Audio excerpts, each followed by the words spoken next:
नमस्कार विद्यार्थियों, मैं राहुल ममगाई और स्वागत है आपका मेरे YouTube चैनल पीएचडी गुरुजी पर। आज हम बात करेंगे 12वीं कक्षा के शारीरिक शिक्षा विषय में पिछले साल के पेपर की और कैसे आप इस विषय में शानदार अंक प्राप्त कर सकते हैं। यदि आप चाहते हैं कि आप भी अच्छे अंक लाएं, तो इस वीडियो को बिल्कुल ध्यान से देखें, क्योंकि आज हम आपको पेपर में पूछे जाने वाले महत्वपूर्ण सवालों और उनके उत्तरों के बारे में विस्तार से बताएंगे। तो चलिए बिना समय गंवाए शुरू करते हैं। सबसे पहले विद्यार्थियों, आपको जो जनरल इंस्ट्रक्शंस होते हैं वो सही से ध्यान से पढ़ लेने हैं। जैसे कि इस प्रश्न पत्र में 37 प्रश्न हैं, 1 से 18 के बहुविकल्पीय प्रश्न हैं। सभी प्रश्न अनिवार्य हैं। इसका मतलब है कि आपको सभी प्रश्न अटेम्प्ट करने हैं। खंड ब जो सेक्शन बी है 1924 तक है और जिसमें कि आपको 5 प्रश्न ही अटेम्प्ट करने हैं और इनके उत्तर 60 से 90 शब्दों में ही होने चाहिए और प्रत्येक प्रश्न 2 अंक का है। सेक्शन सी या खंड 100 की बात कर लेते हैं। 25 से 30 तक लघु उत्तरीय प्रकार के प्रश्न हैं, जिसमें 5 प्रश्न अनिवार्य हैं या 5 प्रश्न ही आपको करने हैं।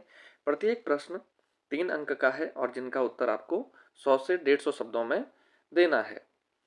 सेक्शन डी में 31, 32 और 33 नंबर के क्वेश्चंस हैं, जो कि प्रत्येक 4 अंक के हैं और इनमें आंतरिक विकल्प उपलब्ध हैं।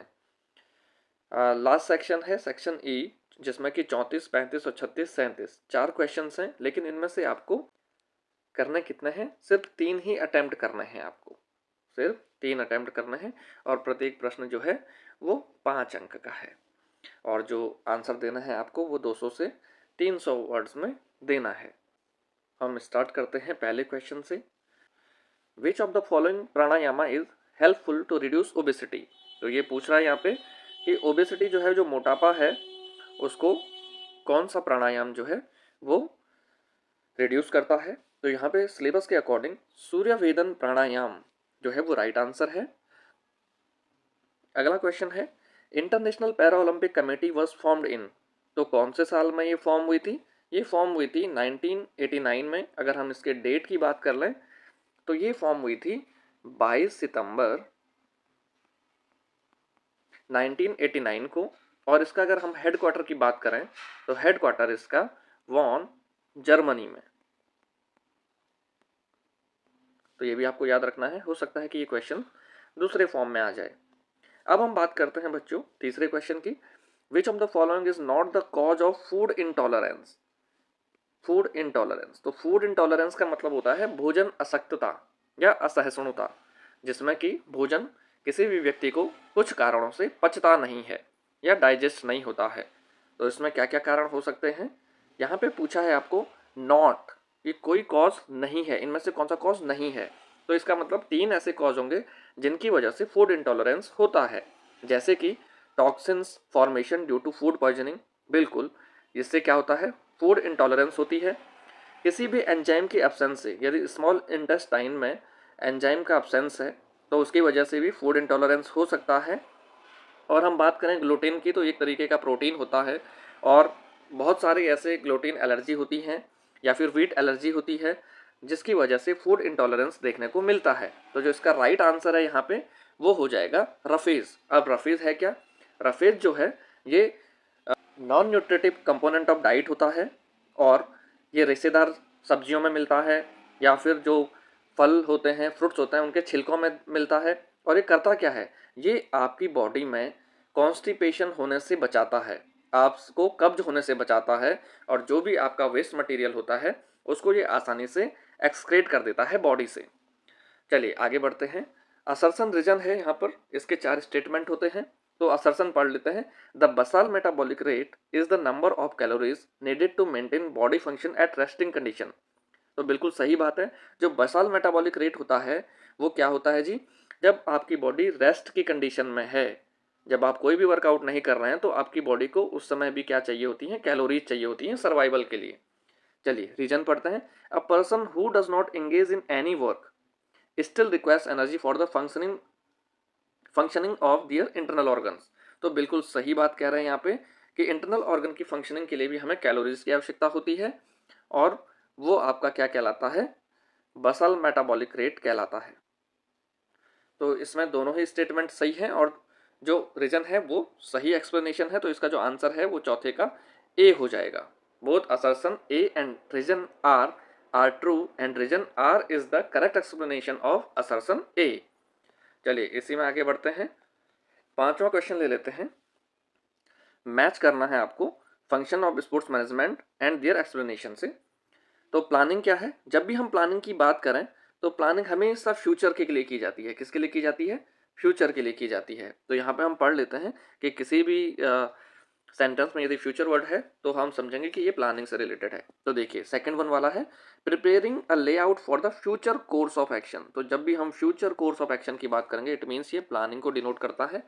कंट्रोलिंग, प्लानिंग और कंट्रोलिंग में एक सिमिलैरिटी या आप डिफरेंसेस कह सकते हैं कि प्लानिंग हमेशा फ्यूचर के लिए होता है और कंट्रोलिंग जो है वो हमेशा बैकवर्ड देखने की प्रोसेस है। तो जिसमें हम ये देखते हैं कि काम कितना हो चुका है, काम कितना बाकी है, उस स्टैंडर्ड के साथ में हुआ है या नहीं हुआ है, एक्चुअल परफॉर्मेंस क्या है, क्या कमियां रह गई हैं। तो इसका जो राइट आंसर होगा यहाँ पे वो होगा fourth one, establishing performance standards, measuring actual performance and comparing them for irregularities। Okay, directing क्या है? डायरेक्टिंग का मतलब होता है गाइड करना, किसी को इंस्पायर करना, किसी को निर्देश देना, किसी को इंस्ट्रक्शंस देना। तो यहाँ पे जो पहला ऑप्शन है वो हो जाएगा डायरेक्टिंग का सही मैच। स्टाफिंग, स्टाफिंग का मतलब होता है नियुक्तिकरण, हिंदी में हम इसे नियुक्तिकरण कहते हैं। इसका मतलब होता है कि राइट प्लेस पे राइट टाइम पे राइट पर्सन को इम्प्लीमेंट कर देना या फिर उसको वो टास्क दे देना, वो कहलाता है स्टाफिंग। तो यहाँ पे देखिए ensure that proper talent is serving that specific job, जो जिसमें जो टैलेंट है वो उसके लिए ही वो काम करे। मतलब किसी में अगर परचेजिंग पावर्स अच्छी हैं तो परचेजिंग कमेटी का हिस्सा बने, किसी को टेक्निकल नॉलेज अच्छा है तो टेक्निकल कमेटी का हिस्सा बने। ओके, आगे बढ़ते हैं हम, फिर से एक असर्शन रीजन देख लेते हैं। In a normal standing posture both knees touch each other while there is a gap of 3-4 inches between the ankles. जो एंकल्स हैं किसी इंडिविजुअल के वो उसमें 3 से 4 इंच का गैप है, लेकिन उसकी नीज क्या करती हैं, एक दूसरे को टच करती हैं। रीजन पढ़ लेते हैं। It occurs due to genu valgum, एक टर्म है यहाँ पे genu valgum, and it can develop due to an injury और इन्फेक्शन इन द नी और leg, rickets, severe lack of vitamin D and calcium, obesity, arthritis in the knee. तो ये कहता है कि जेनुवेल्गम जो है एक टर्म यूज की गई है और वो किसकी वजह से डेवलप हो जाता है, या तो किसी को इंजरी हो, इन्फेक्शन हो नी और लेग का, रिकेट्स हो सकता है, severe lack of vitamin D and calcium हो सकता है, ओबेसिटी हो सकती है, मोटापा हो सकता है और अर्थराइटिस हो सकता है नीज का। तो सबसे पहले यहाँ पे बात करते हैं हम जेनुवेल्गम। तो जेनुवेल्गम जो है इसके वेल्गम, इसके गम से आपको याद रखना है कि ये है नॉक नी। गम का मतलब होता है चिपकना, ये है नॉक नी। तो नीज जो चिपक गई हैं आपस में उसे कहते हैं जेनुवेल्गम। तो यहाँ पे ये बिल्कुल सही स्टेटमेंट है दोनों ही, और इसका राइट आंसर हो जाएगा both assertion A and R are true and R and reason R is the correct explanation of the assertion A. अब आपको यहाँ पे ध्यान रखना है कि जेनुवेल्गम वर्ड तो आ गया जिसको कि हम बात करते हैं नॉकनी से, लेकिन यहाँ पे आ जाएगा यदि आपके लिए जेनुवेरम, तो ये होता है हमेशा बोलक को, बोलक को कहते हैं जी जेनुवेरम। आगे बढ़ते हैं। In which of the following fitness component an athlete gives better performance if he she has more slow twitch fibres in comparison to fast twitch fibres. तो बच्चों आपको हमेशा याद रखना है कि जब भी स्लो ट्विच फाइबर्स की बात होगी तो स्लो ट्विच फाइबर्स होते हैं red muscles fibre, red muscles fibre. तो ये हमेशा जो लॉन्ग ड्यूरेशन की एक्टिविटी है जैसे कि इंड्योरेंस की एक्टिविटी है उसके लिए डोमिनेटिंग होते हैं। और जब भी हम बात करेंगे फास्ट ट्विच फाइबर्स की तो ये हमेशा स्पीड इवेंट के लिए डोमिनेटिंग होते हैं। फास्ट ट्विच फाइबर का मतलब है कि ये फास्टली रैपिडली कॉन्ट्रैक्ट करते हैं और फोर्स को एग्जर्ट करते हैं बहुत रैपिड तरीके से, और ये थकती भी जल्दी हैं, थक भी जल्दी जाती हैं। तो यहाँ पे इसका आंसर आपको आप खुद से बताना है कि आंसर क्या होगा। नेक्स्ट क्वेश्चन है identify the factor which decreases equilibrium. तो जो भी इक्विलिब्रियम को डिक्रीज करता है, अब इक्विलिब्रियम है क्या, जहाँ पे नेट फोर्सेस क्या हो जाते हैं, जीरो हो जाते हैं, वो इक्विलिब्रियम कहलाता है। अब ये डिक्रीज कैसे होगा, तो डिक्रीज होगा लार्ज बेस नहीं, इससे इंक्रीज होता है। ग्रेटर वेट नहीं, जितना ज़्यादा वेट होगा किसी में, जितना ज़्यादा मास होगा इक्विलिब्रियम उतना ज़्यादा होगा। लोअर सेंटर ऑफ ग्रेविटी, जितनी लोअर होगी ग्राउंड से सेंटर ऑफ ग्रेविटी उतना ज़्यादा इक्विलिब्रियम होगा, हायर सेंटर ऑफ ग्रेविटी। तो इसका जो राइट आंसर है वो हायर सेंटर ऑफ ग्रेविटी हो जाएगा। अब यहाँ पर हम थोड़ा सा ये देख लेते हैं कि इक्विलिब्रियम या स्टेबिलिटी जो है उसको इंक्रीज करने वाले कौन कौन से फैक्टर्स हैं। तो सबसे पहले wide base of support, okay, lower centre of gravity, second greater weight और मास, जिसमें जितना ज़्यादा बॉडी मास होगा उसकी इक्विलिब्रियम या स्टेबिलिटी उतनी ज़्यादा होगी। Friction between body and surface हो सकता है। पोस्चरल कंट्रोल हो सकता है जो कि स्टेबिलिटी या इक्विलिब्रियम को इन्हेंस करती हैं, इंक्रीज करती हैं। मसल स्ट्रेंथ एंड कोऑर्डिनेशन हो सकता है। प्रैक्टिस एंड एक्सपीरियंस के थ्रू भी हम इसको बढ़ा सकते हैं। नेक्स्ट क्वेश्चन देख लेते हैं हम। Identify the characteristics of introvert personality. तो यहाँ पे पर्सनैलिटी साइकोलॉजी जो 9th चैप्टर आपके पास में उससे क्वेश्चन आया है। इंट्रोवर्ट वो लोग होते हैं जो हमेशा रिजर्व रहते हैं, सेल्फ सेंटर्ड हैं, शांत रहते हैं, इंडिपेंडेंट हैं, इंट्रोस्पेक्टिव हैं, लेस अटेंशन सीकर हैं, सेंसिटिव हैं और डीप थिंकर्स हैं। तो यहाँ पे हम ऑप्शन देख लेते हैं। मीट अननोन पीपल इजीली नहीं, हाईली सोशलाइज्ड नहीं, एक्सप्रेसिव नेचर नहीं। तो ये सेल्फ सेंटर्ड है, ये इसका राइट आंसर है। और ये बाकी की बची हुई जो 3 यहाँ पे कैरेक्टरिस्टिक्स बताई गई हैं ये हैं extrovert type of personality, extrovert की पर्सनैलिटीज हैं। ओके, तो ये ध्यान रखनी है। और इंट्रोवर्ट, एक्सट्रोवर्ट और एम्बीवर्ट ये किस विद्वान के द्वारा दी गई हैं, ये आपको याद रखना है। ये दी गई हैं सी जी जंग के द्वारा। तो ये भी आपसे पूछा जा सकता है, इंट्रोवर्ट, एक्सट्रोवर्ट और ambivert. Okay, jump for smash in volleyball is an example of static strength, maximum strength, explosive strength और स्ट्रेंथ एंड्योरेंस। तो इसका राइट आंसर हो जाएगा यहाँ पे एक्सप्लोजिव स्ट्रेंथ। हमेशा याद रखना बच्चों कि एक्सप्लोजिव स्ट्रेंथ की डेफिनेशन क्या है, ability of muscles to exert force in higher speed. तो जहां भी हम हाई स्पीड के साथ में स्ट्रेंथ को कंबाइन कर देंगे तो वो एक्सप्लोजिव स्ट्रेंथ कहलाएगी, विस्फोटक शक्ति कहलाएगी। जैसे कि वॉलीबॉल में स्मैश करना, जैवलिन थ्रो में जैवलिन फेंकना, shot put, discus throw, long jump, vertical jump, standing broad jump, ये सब कैसे टाइप के स्ट्रेंथ इसमें यूज हो रही है, एक्सप्लोजिव स्ट्रेंथ यूज हो रही है। मैक्सिमम स्ट्रेंथ कहाँ यूज होती है, जैसे कि weight lifting, power lifting. Strength endurance कहाँ यूज हो रही है, जहाँ पे कि 400 मीटर रेस है या फिर 800 मीटर रेस है, वहाँ पे क्या हो रहा है, आपका स्ट्रेंथ एंड्योरेंस लग रहा है। आगे बढ़ते हैं इसी क्रम में। विच of the following is the objective of intramural competition. अब ये बात आई है पहले चैप्टर की, इंट्राम्यूरल कंपटीशन। इंट्राम्यूरल कंपटीशन होते क्या है, with in the boundary. With in the boundary का मतलब है स्कूल है, स्कूल के अंदर ही जो गेम हो रहे हैं और इसमें पार्टिसिपेंट्स कौन है, एक ही स्कूल के बच्चे हैं, तो वो इंट्राम्यूरल कंपटीशन कहलाता है।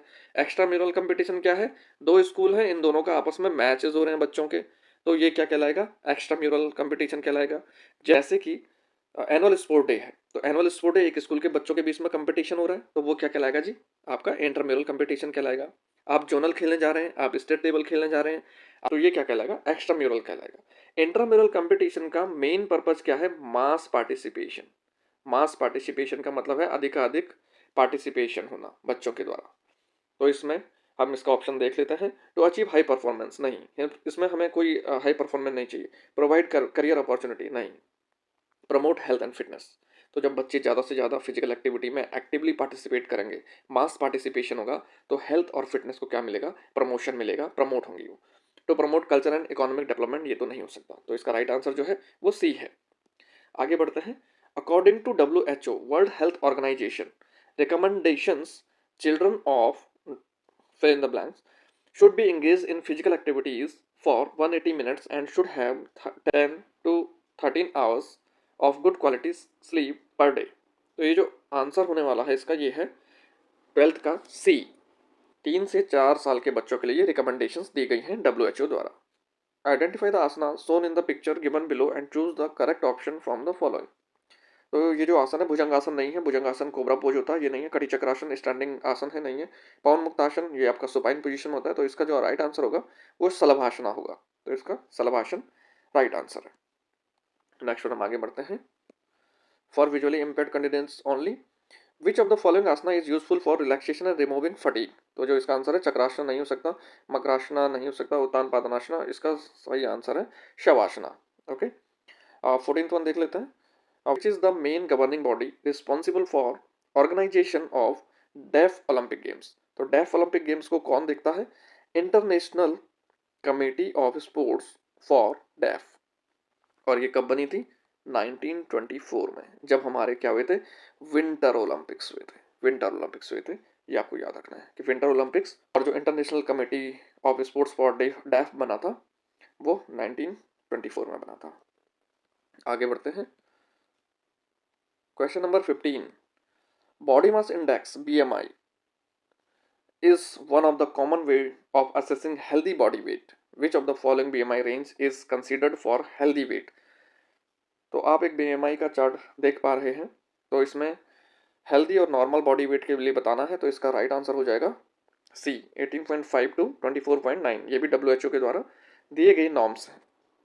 इन partial curl up test the difference between two parallel lines is 8 inches, 4 inches, 6 inches और 10 इंचेस। तो इसका राइट आंसर है 6 inches. Goal setting is a approach under motivational technique. Yes, motivational technique है goal setting. ये approach कैसी है? ये cognitive approach है। कॉग्निटिव अप्रोच क्यों है? Because it involves the mental process of planning, decision making and self regulation, इसलिए ये कॉग्निटिव अप्रोच है। चलिए आगे बढ़ते हैं। पिक्टोरियल क्वेश्चन है, विच functional fitness component of senior citizen is determined in the test shown below? Physical mobility, lower body flexibility, upper body flexibility और upper body strength। तो रिकली और जोन्स, रिकली एंड जोन्स दो विद्वान हुए थे जी। इन्होंने क्या बनाया था? सीनियर सिटीजन के लिए एक फिटनेस टेस्ट बनाया था जिसमें कि 6 टेस्ट दे रखे थे। उनमें से ये एक टेस्ट है, और देखिए ये chair sit and reach test है। इस टेस्ट का नाम क्या है? Chair sit and reach test. और ये किसके लिए है? लोअर बॉडी फ्लेक्सिबिलिटी के लिए है। तो ये आपको याद रखना है। Which of the following test determine the upper body strength of a senior citizen? तो अपर बॉडी के लिए कौन सा है जी? अपर बॉडी स्ट्रेंथ के लिए कौन सा है? अपर बॉडी स्ट्रेंथ के लिए है आपका आर्म कर्ल टेस्ट। और बैक स्ट्रेच टेस्ट की करें तो अपर बॉडी की फ्लेक्सिबिलिटी के लिए टेस्ट है ये वाला chair sit and reach test, ये हम देख पा रहे हैं यहाँ पे। और चेयर स्टैंड टेस्ट है आपका लोअर बॉडी की स्ट्रेंथ के लिए। ओके, ये आपको ध्यान रखना है। अब बात करते हैं हम सेक्शन बी की। इसमें आपको अटेम्प्ट एनी 5 क्वेश्चन, तो ये बच्चों आपको ध्यान रखना है, बच्चे से ध्यान नहीं रखते कई बार। क्वेश्चन है, describe the second class lever with suitable example from sport. तो सबसे पहले ये देख लेते हैं कि लीवर एक्चुअली होता क्या है। लीवर एक तरीके की रिजिड रॉड है जो कि हमको किसी भी सामान को लिफ्ट करने में मदद करती है। इसके 3 पार्ट होते हैं, देख लेते हैं। पहला हो गया एक्सिस, जिसको कि फलक्रम भी कहते हैं। दूसरा है हमारे पास में लोड, जो सामान है। और तीसरा पार्ट है फोर्स। ओके, अब आपको याद कैसे करना है कि कौन से क्लास के लीवर में फोर्स, एक्सिस और लोड की प्लेसमेंट कैसी रहेगी। तो आप इसको ऐसे वर्टिकली लिख लीजिए, ए, आर और एफ। इसका मतलब है मिडिल में ये रहेंगे, फर्स्ट में, सेकंड में और थर्ड में। इसके अगल बगल कुछ भी रह सकता है, जैसे कि पहले फर्स्ट क्लास लीवर में एक्सिस बीच में है तो इसके अगल बगल फोर्स और लोड होंगे। सेकंड क्लास लीवर में जो रेसिस्टेंस है, जो लोड है, वो बीच में है। और लास्ट में फोर्स जो है वो बीच में है। तो इसका मतलब लास्ट वाले में एक्सिस इधर होगा और लोड या रेसिस्टेंस इधर होगा। अब बात कर रहे हैं सेकंड क्लास लीवर की। तो सेकंड क्लास लीवर में बताया था ARF से हम देख लेते हैं, ARF। तो सेकंड क्लास लीवर ये है। इसका मतलब रेसिस्टेंस जो है वो बीच में रहेगा, एक तरफ इसका एक्सिस रहेगा और एक तरफ फोर्स आर्म रहेगी। जैसे कि हमने व्हील बैरो देखी है, व्हील बैरो ऐसे हम हाथे बना लेते हैं इसके, है ना। और इस तरीके से हम ऐसे, और यहाँ पे इसके व्हील लगे हुए हैं। तो कूड़ा फेंकने वाली जो ट्रॉली होती है एक तरीके से, ये कूड़ा हम बना लेते हैं यहाँ पे, ये हत्ते हैं। तो व्हील बैरो क्या है? एक्सिस है यहाँ पे। ये जो है ये रेसिस्टेंस या लोड कह लीजिए आप इसे, रेसिस्टेंस या लोड। ये आपकी होगी एक्सिस। और इधर से क्या लग रहा है जी? फोर्स यहाँ से लग रहा है, जो आर्म पकड़े हुए हैं। एक एग्जाम्पल है। और अगर हम बात करें स्पोर्ट्स की, तो जो स्पोर्ट्स में एग्जाम्पल है वो है आपका काफ रेस। तो काफ रेस में क्या है कि जो भी बॉल ऑफ द फीट है वो एक्सेस हो जाएंगे, जो बॉडी वेट है वो लोड हो जाएगा, और जो काफ मसल्स है उससे जो एफर्ट लग रहा है, जो उससे फोर्स लग रहा है, वो एफर्ट हो जाएगा या फोर्स हो जाएगा। ठीक है जी। तो काफ रेज क्या है, इसका सटीक एग्जाम्पल है सेकंड क्लास लीवर का। आगे बढ़ते हैं। Enlist 4 test items of Johnson Metheny test of motor educability. तो ये 4 टेस्ट आइटम कौन कौन से हैं इसमें? इसमें है front roll, back roll, jumping half turns और जंपिंग फुल टर्न्स। तो इसमें बहुत ज़्यादा कुछ है नहीं, आगे बढ़ते हैं इसी के साथ। 21वां क्वेश्चन देख लेते हैं। Right short notes on menarche. तो ये होता क्या है? First menstrual bleeding in females life. पहली बार जब फीमेल को ब्लीडिंग होती है, मेंस्ट्रुअल ब्लीडिंग होती है, तो उसको कहता है menarche.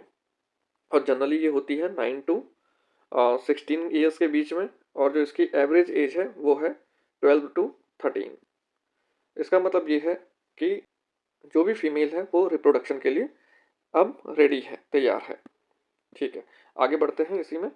Analyst 4 asanas those help to control asthma. अब अस्थमा होता क्या है? इसमें आपकी जो विंड पाइप होती है वो नैरो हो जाती है, लंग्स में दिक्कत आ जाती है, एल्वोलाइज जो होती हैं वो पूर्ण तरीके से काम नहीं करती है और सांस लेने में दिक्कत आती है, और विस्लिंग साउंड आता है जब कोई भी तेज तेज ब्रीदिंग करता है। तो इसमें हम देख लेते हैं कि कौन कौन से आसनास हैं इसमें। उष्टासना जिसको कि कैमल पोज कहते हैं, ताड़ासना, भुजंगासना जिसको कि कोबरा पोज कहते हैं, त्रिकोणासना ट्रायंगल पोज है, मत्स्यासना फिश पोज है, और धनुरासना बो पोज है। तो बहुत सारे आसन हैं जो कि अस्थमा को कंट्रोल करने में मदद करते हैं। चलिए बात करते हैं 23वें क्वेश्चन की। Right any 2 advantages of physical activities for children with special needs.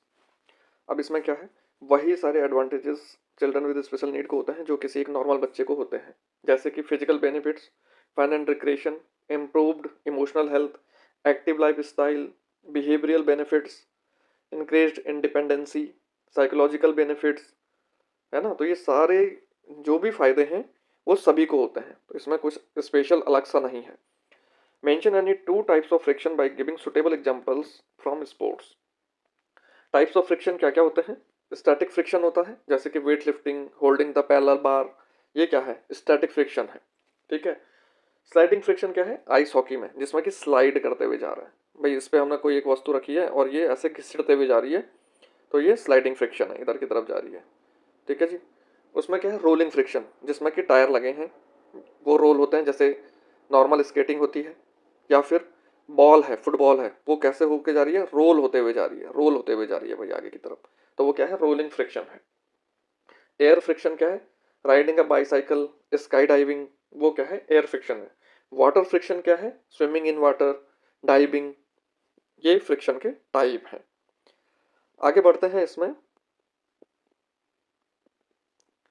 Mr. X performed the Harvard step test for 275 seconds and his pulse rate in 1 to 1.5 minutes after exercise was 100.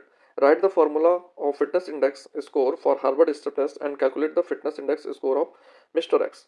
तो देखिए यहाँ पे formula क्या था? Duration of the exercise in seconds into 100 divided by 5.5 into pulse count of 1 to 1.5 minute. Okay, तो ये हो जाएगा 275 इंटू 100 डिवाइडेड बाई इंटू 100। ठीक है जी। अब ये क्या हो जाएगा यहाँ पे? 27,500, 27,500 डिवाइडेड बाई 550। ठीक है। अब इसका आंसर जो आ जाएगा जी यहाँ से, वो आ जाएगा, आंसर जो आएगा 50 आ जाएगा। तो ये आपको इतना सब करने पे आराम से मिल जाएंगे कितने नंबर जी? 3 नंबर। ठीक है। 26वां क्वेश्चन देखिए। Comment on the concept of talent identification और टैलेंट डेवलपमेंट। तो ये क्वेश्चन आपका आया है चैप्टर नंबर 10th से। तो हम यहाँ पे देख लेते हैं कि टैलेंट आइडेंटिफिकेशन क्या होता है। टैलेंट आइडेंटिफिकेशन का मतलब है किसी भी इंडिविजुअल के, किसी भी बच्चे के, किसी भी विद्यार्थी के टैलेंट को पहचानना, उसमें क्या प्रतिभा है उसको पहचानना। recognizing participants with the potential at an earlier age to become elite performance in the future. For the talent identification process, physical fitness, psychological, and technical components are taken into consideration. Okay, और talent development क्या है? Providing athletes with a suitable learning environment to accelerate or realize their potential. It is a complete systematic, scientific and long term process. तो talent identification में हम क्या कर रहे हैं? टैलेंट को आइडेंटिफाई कर रहे हैं। टैलेंट डेवलपमेंट में क्या कर रहे हैं? उसको ऐसा इन्वायरमेंट दे रहे हैं कि उसका जो टैलेंट है वो और ज़्यादा डेवलप हो, और ज़्यादा वो नैरिश हो, और ज़्यादा पॉलिश हो, जैसे कि हम ट्रेनिंग के थ्रू कर सकते हैं। नेक्स्ट क्वेश्चन देखते हैं। Explain the responsibilities of any two committees during sports competition. अब हम बात करते हैं कि कमिटीज एंड देयर रिस्पॉन्सिबिलिटीज की। तो ये यहाँ पे बात कर रहे हैं ड्यूरिंग स्पोर्ट्स कंपटीशन, मतलब जब कंपटीशन हो रहा है, प्रतियोगिता के दौरान क्या क्या रिस्पॉन्सिबिलिटीज होती हैं। भाई रिसेप्शन कमेटी है, फर्स्ट एड कमेटी है, रिफ्रेशमेंट कमेटी है, टेक्निकल कमेटी है, मीडिया रिपोर्टिंग कमेटी है, अनाउंसमेंट कमेटी है, ग्राउंड एंड इक्विपमेंट कमेटी। अब ड्यूरिंग द कंपटीशन किसका काम है? जैसे कि ग्राउंड एंड इक्विपमेंट कमेटी का है, भाई ग्राउंड में चूना हट गया, मार्किंग हट गई, वो करवाना है। टेक्निकल कमेटी है, कुछ डिस्प्यूट हो रहे हैं ड्यूरिंग द गेम, उसको सही करना है।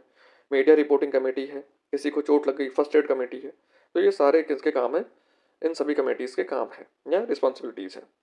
28वां क्वेश्चन देखते हैं। Explain the procedure and benefit of any one asanas for back pain. तो बैक पेन के लिए आपको किसी भी एक आसन को देखना है।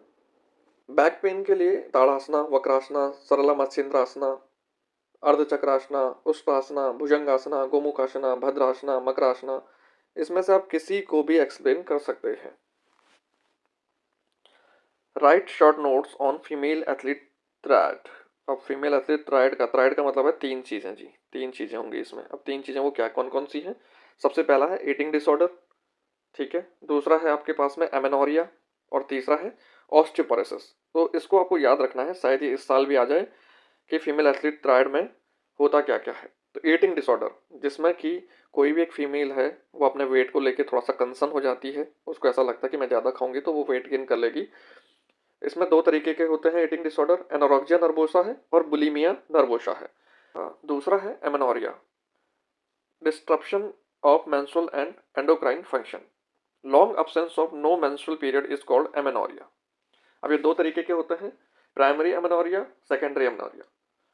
प्राइमरी एमेनोरिया का मतलब है when the first menstrual bleeding at puberty does not start by the age of 15 साल की उम्र तक यदि किसी को मेंस्ट्रुअल साइकिल नहीं हुए किसी फीमेल को, तो वो प्राइमरी एमेनोरिया कहलाता है। सेकेंडरी एमेनोरिया क्या है? When normal menstrual bleeding stops for 3 months और मोर। जब नॉर्मली चल रहा था सीक्वेंस में, लेकिन 3 महीने या उससे ज़्यादा के लिए मेंस्ट्रुअल साइकिल बंद हो गया है, मेंस्ट्रुअल ब्लीडिंग बंद हो गई है, तो उसको कहते हैं सेकेंडरी एमेनोरिया। और थर्ड पार्ट है इसमें फीमेल एथलीट ट्रायड में osteoporosis, loss of bone mineral density. तो जब बोन की डेंसिटी कम हो जाती है तो उसको कहते हैं ऑस्टियोपोरोसिस। ऑस्टियो का मतलब है यहाँ पे बोन सेल से, और पोरोसिस का मतलब है उसमें छेद हो जाना, ठीक है जी। Describe any 3 physiological changes due to ageing. तो फिजियोलॉजिकल चेंजेस क्या क्या हो सकते हैं ड्यू टू एजिंग? भाई changes in respiratory system, change in brain and nervous system, change in digestive system, changes in excretory system, changes in sensory organs, changes in or endocrine systems, decline या decrease muscle strength, coordination decrease हो जाता है, cardiovascular function decrease हो जाते हैं। ये सभी physiological changes हैं ड्यू टू एजिंग। जैसे जैसे व्यक्ति वृद्ध होता जाता है ये सभी चेंजेस देखने को मिलते हैं। आगे बढ़ते हैं। सेक्शन डी जो है आपके पास में, ये बड़ा ही आसान सेक्शन होता है, बस इसमें थोड़ा सा आपको ध्यान देना होता है कि एक्चुअली इसमें पूछा क्या गया है। ओके, अब यहाँ पे हम ये टेबल देख पा रहे हैं, अब इसके क्वेश्चंस हम देख लेते हैं। Based on the above study and your knowledge answer the following question. As per the above table in events there is no participation of special child. तो स्पेशल चाइल्ड का हम देख लेते हैं यहाँ पे कि कहाँ पे पार्टिसिपेशन नहीं है। भाई 0 पार्टिसिपेशन है, ठीक है जी, 0 पार्टिसिपेशन। तो इसका आंसर हो जाएगा लॉन्ग जंप। बड़ा आसान सा था, देखिए, है ना, बड़ा आसान सा है, लॉन्ग जंप आंसर हो गया। Participation of student with disabilities in regular physical education classes is known as. जब भी हम स्पेशल काइंड ऑफ चिल्ड्रंस को नॉर्मल स्टूडेंट्स के साथ में एक साथ पढ़ाते हैं, एक वातावरण में एक रूफ के नीचे पढ़ाते हैं या एजुकेशन देते हैं तो उसको हम कहते हैं इंक्लूजन, या फिर इसका दूसरा आंसर हो सकता है अडेप्टिव फिजिकल एजुकेशन। दोनों आंसर इसके सही थे। इंक्लूजन का मतलब क्या है, यदि हम ऐसे समझ लें कि ये जो है स्पेशल बच्चे हैं और ये जो डॉट हैं ये नॉर्मल बच्चे हैं, इनको हमने मिक्सअप कर दिया, एक ही छत के नीचे एक ही क्लासरूम में हमने इन्हें पढ़ाया। ठीक है, यहाँ भी एक बच्चा हमने बैठा दिया और इनमें कोई भेदभाव नहीं रखा, तो ये कहलाता है आपका इंक्लूजन, मतलब समावेशी शिक्षा। ठीक है जी, ये आपको ध्यान रखना है। Enlist any two strategies to make physical activities accessible for children with special need। भाई ये पूछ रहे हैं कि आप ऐसा क्या करेंगे जिससे ये जो चिल्ड्रन विद स्पेशल नीड है वो भी अच्छे से खेल पाएं। अब हमारे पास में ऐसी क्या स्ट्रेटजीज होनी चाहिए, हम ऐसा कर सकते हैं कि मॉडिफिकेशन इन रूल्स, हमने रूल चेंज कर लिए, मॉडिफाई कर लिए चिल्ड्रन विद स्पेशल नीड के हिसाब से according to their interest ability. Okay, modification in equipments, equipments में हमने मॉडिफाई कर लिया, हमने ग्राउंड को छोटा कर लिया, बाउंड्रीज छोटी कर ली। तो इस तरीके से हम कुछ स्ट्रेटजीज को अपना सकते हैं। Motto of special Olympic, motto of special Olympic, तो इसमें ओलंपिक का मोटो क्या है, ये ओथ है एक तरीके की, let me win but if I can not win let me be brave in the attempt. Okay, और the motto of Paralympic is spirit in motion, spirit in motion. ये आपको ध्यान रखना है जी। चलिए आगे बढ़ते हैं इसी में। Study the picture given below, चलिए स्टडी करते हैं भाई। ये फ्रैक्चर, ये आपका स्पोर्ट्स इंजरीज वाले चैप्टर से आ गया है। Best type of fracture you seen in image one. अब इमेज वन में हमें कहाँ फ्रैक्चर दिख रहा है जी, यहाँ पे फ्रैक्चर दिख रहा है, बस ऐसा। जब हमें ऐसा हॉरिजॉन्टल फ्रैक्चर देखने को मिले तो इसका मतलब है हॉरिजॉन्टल फ्रैक्चर, और इसको दूसरे नाम से जानते हैं हम ट्रांसवर्स, ट्रांसवर्स फ्रैक्चर। ठीक है जी, ट्रांसवर्स फ्रैक्चर, तो इसका आंसर हो जाएगा ट्रांसवर्स फ्रैक्चर। बी देख लेते हैं, बी देख लेते हैं। When a bone breaks diagonally as shown in image two it is known as. अब देखिए डायगोनली ऐसे टूटी है बोन, तो ये क्या है जी, तिरछा, तिरछा अस्थिभंग है ये, इसको कहते हैं ओब्लिक, ओब्लिक फ्रैक्चर। ठीक है, बताइए कितने आसान सा क्वेश्चन है। Dash fracture occurs when the broken ends of the bones are jammed together by the force of the injury. तो इसको कहते हैं इम्पैक्टेड फ्रैक्चर, इम्पैक्टेड, जब एक हड्डी दूसरी हड्डी में घुस जाती है तो उसको कहते हैं impacted fracture. In which type of fracture bone is broken splinted और crushed into number of pieces, तो इसको कहते हैं कम्युनिटेड, कम्युनिटेड फ्रैक्चर। ठीक है जी, ये आपको याद रखना है। जब हड्डी दो या दो से अधिक भागों में टूट जाती है तो उसको कहते हैं कम्युनिटेड, बहुखंडित अस्थिभंग कहते हैं इसे हिंदी में। चलिए आगे देखते हैं, फिक्सर दे रखा है हमको, नॉकआउट टाइप का फिक्सर है। According to the above fixture total number of rounds will be, देखिए 1 2 3 4, तो इसका आंसर हो जाना था यहाँ पे 4 और आपको एक नंबर मिलना था। As shown in the fixture, if the winner team plays least number of matches, then which number of team is the winner? तो सबसे कम मैचेस किसने खेले हैं, देखो सबने पहले राउंड में मैच खेले हैं, इसने 15 नंबर वाली टीम ने नहीं खेले हैं, तो इसका आंसर हो जाएगा सीरियल नंबर 15। ठीक है, what is the formula for calculating number of matches in a knockout tournament. तो नंबर ऑफ मैचेस के लिए यहाँ पे है n-1, यहाँ पे 15 टीमें हैं, यहाँ पे 14 मैचेस होंगे जी। ठीक, if 19 teams are participating in a knockout tournament, then how many byes will be given to draw a knockout fixture। 19 टीमें हैं तो कितनी बाई मिलेंगी, पावर ऑफ 2 हमें पता है, 2 4 8 16 32, चलो यहीं रुक जाते हैं क्योंकि ये 19 से बड़ा है। अब 19 के बराबर कोई नहीं है, 19 से बड़ा है 32, तो 32 में से हम 19 घटा देंगे तो हमारे पास में निकल के जाएंगी कितनी बाईस, 13 बाईस। ठीक है, और यही फॉर्मूला हमको पूछा है नेक्स्ट क्वेश्चन में, what is the formula for calculating total number of byes in a knockout tournament. तो क्या है, या नेक्स्ट हायर कौन सी है, यहाँ पे 32 थी, 32 में से हमने n घटा दिए, 19 घटा दिए थे तो आया था 13। आगे बढ़ते हैं इसी में सेक्शन ई में, what do you understand by aggression in sports, explain any two types of aggression by giving suitable examples from the given. Aggression का मतलब होता है किसी भी व्यक्ति के द्वारा दूसरे व्यक्ति को नुकसान पहुंचाने की कोशिश, आक्रामकता कहलाती है, एग्रेशन कहलाती है। 3 तरीके के एग्रेशन हमारे बुक में सिलेबस में है।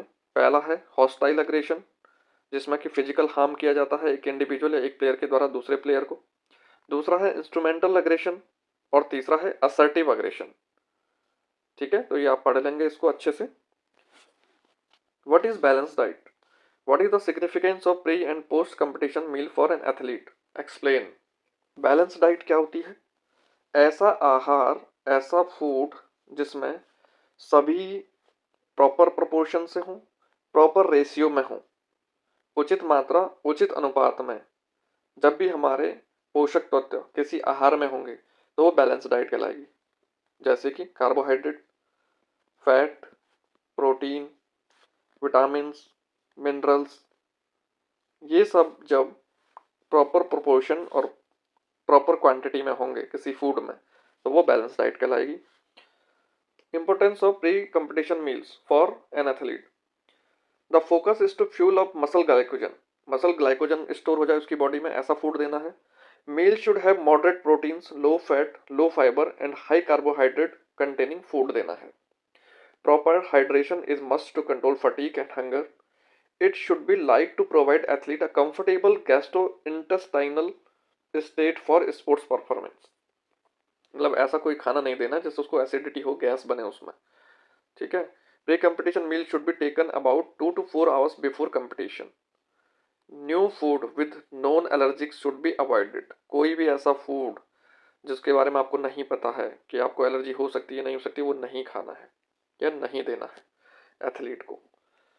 पोस्ट कंपटीशन डाइट क्या है? The main focus is on recovery of the body and reduce chances of injury. Fluids lost during competition have to be replenished. Carbohydrate store, muscle glycogen have to be refilled. Electrolytes, sodium, potassium, chloride lost during competition have to be covered. तो इस तरीके का हमको उसको food देना है या diet देनी है। What do you understand by projectile trajectory? Explain the factors affecting projectile trajectory in the sports. अब प्रोजेक्टाइल होता क्या है? किसी भी ऑब्जेक्ट को जब हम एयर में प्रोजेक्ट कर देते हैं, एयर में फेंक देते हैं, तो वो प्रोजेक्टाइल कहलाता है। और जो भी प्रोजेक्टाइल आपको एक पैराबोलिक पाथ फॉलो करता हुआ दिखता है वो कहलाती है उसकी ट्रेजेक्टरी। ठीक है, और ये पैराबोला इन्वर्टेड यू शेप का होता है। Explain the factors affecting projectile trajectory in sports. भाई हमने यहाँ से जैवलिन फेंका, एक एथलीट ने, नीरज चोपड़ा जी ने यहाँ से जैवलिन फेंका। अब इसको कौन कौन सी चीज़ें अफेक्ट करती हैं जैवलिन को? ठीक है, तो वो कौन कौन सी चीज़ होंगी? सबसे पहले एंगल, कौन से एंगल पे फेंका। दूसरी बात इनिशियल वेलोसिटी। इनिशियल वेलोसिटी क्या थी, कितनी जोर से फेंका गया है, कितना फोर्स उसमें लगाया गया है। Gravity, air resistance, shape of the object, spin, ये सारी चीज़ें मैटर करती हैं कि वो कितना दूरी तय करेगा और कितना ज़्यादा डिस्टेंस कवर करेगा। ये सारी चीज़ें मैटर करती हैं कि कोई भी जैवलिन या कोई भी प्रोजेक्टाइल कितनी डिस्टेंस कवर करेगा। आगे बढ़ते हैं। Last question, what is endurance? Explain any two types of endurance on the basis of duration of the activity with suitable examples from sports. Endurance होता क्या है? Endurance is the ability to resist fatigue. मांसपेशियों में थकान होने से रोकना, वो एबिलिटी मसल्स की कहलाती है एंड्योरेंस, सहन शक्ति या सहन शक्ति क्षमता। ड्यूरेशन के बेस पे हमको बताना है कि कौन कौन से एंड्योरेंस होते हैं। तो ड्यूरेशन के बेस पे कौन सा होता है जी? शॉर्ट टर्म आप बता सकते हैं, शॉर्ट टर्म बता सकते हैं, मिडिल टर्म बता सकते हैं, मिडिल टर्म बता सकते हैं और लॉन्ग टर्म बता सकते हैं। और एक होता है स्पीड एंड्योरेंस। ये चार तरीके के एंड्योरेंस होते हैं ड्यूरेशन के आधार पर। और अगर हम नेचर के आधार पे बोले तो basic endurance, general endurance, specific endurance, ये सभी टाइप। अब बात करते हैं स्पीड एंड्योरेंस की। अब स्पीड एंड्योरेंस में क्या है कि 0 से लेकर 45 सेकंड तक की एक्टिविटी कहलाएगी स्पीड एंड्योरेंस। 46 से लेके 2 मिनट तक की एक्टिविटी कहलाएगी 2 मिनट्स की शॉर्ट टर्म एंड्योरेंस। 2 मिनट से और 11 मिनट तक की एक्टिविटी कराएगी मिडिल टर्म एंड्योरेंस। और अबव मोर देन 11 वो कहलाएगी आपकी लॉन्ग टर्म एंड्योरेंस। आज की वीडियो में इतना ही। होप आप बेहतर करेंगे इस बार फिजिकल एजुकेशन सब्जेक्ट में। पहला ही पेपर आपका है तो बहुत अच्छी तैयारी करिए। कोई भी डाउट होता है तो आप कमेंट सेक्शन में पूछ सकते हैं। Thank you so much. बने रहिए पीएचडी गुरुजी के साथ।